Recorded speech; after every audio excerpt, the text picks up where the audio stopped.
When you were giving the comment about a possible freak result if voters don't take the election very seriously, the opposition could weaken the government and maybe even change the government. Could you elaborate a bit on that, please? Well, I'm glad that both SDA and other opposition parties and SPP have responded that indeed their aim is to form an alternate government. So for every election, it's never about just alternate voices in Parliament, because your vote is very powerful, and for every general election you are deciding on who runs the country. And as I said yesterday, voters are deciding, can you improve my life? Can I trust you to form the government? And if it was just for alternate voices, the NCMP scheme allows for that.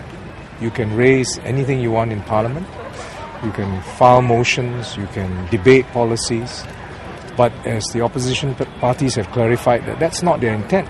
In fact, Workers' Party has said they want to block constitutional amendments. They want enough seats in the House, not just to provide alternate voices. Is really on their goal is to form an alternative government, to become the government. So I think that clarifies in all our minds how important each election is.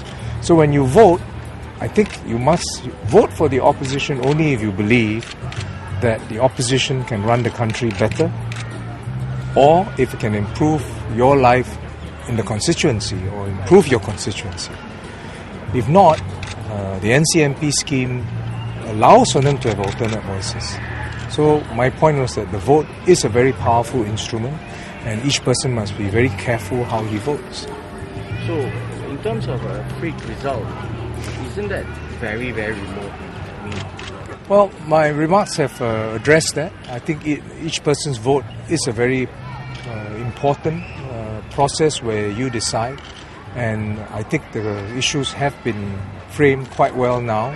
That we're not talking just about a few seats here and there. We're talking about who can form the government. And the opposition themselves have come out to say, yes, we do want to form the government. So I think that clarifies in our mind exactly what the ambitions and the goals of all opposition parties are. They clearly come out, and I think that's good for all Singaporeans to understand what this elections is about. Mr. Trump has said that he is ready to form the government, but only from next election onwards. Do you think this is good enough?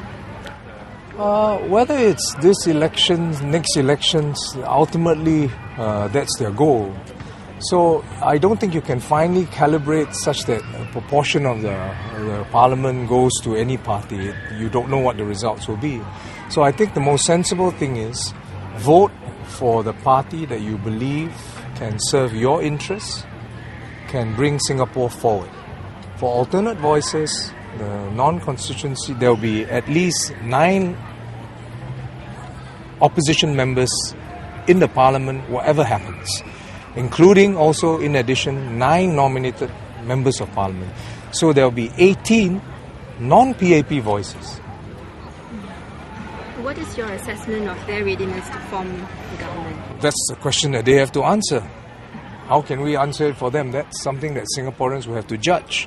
If now all the opposition parties says indeed they want to form a coalition government or an alternate government, Singaporeans will have to decide, will I vote for them to form an alternate government or a coalition government?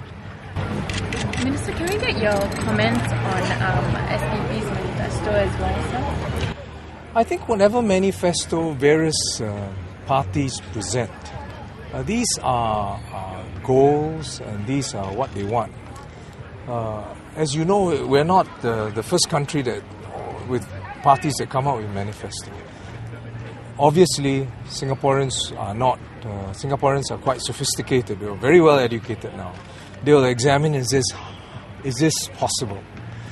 You know, if you promise me cheaper homes, cheaper transport fares, they are going to ask, well, where are you going to get the money from? Who is going to be taxed to pay for this? I think that most Singaporeans will understand that it's easy to make promises, but what's your track record for delivering? They will look at how you have managed your towns. They will look at whether you have experience in government and whether you can run a government. And I think that for PAP, we need to improve, to continue to listen to voters, to explain our policies better, to make sure that we can take care of many groups of Singaporeans as possible, but don't pretend to be perfect and don't make promises that we cannot deliver. We promise what we deliver, and what we say we will do, we will do. What we cannot do, we will be honest with Singaporeans, and Singaporeans can judge us as we are. Manifestos, we have taken a lot of time to share what we exactly want, and I think as our record shows, whatever we say we will do it in the next 5 years, as we have done within the last 5 years.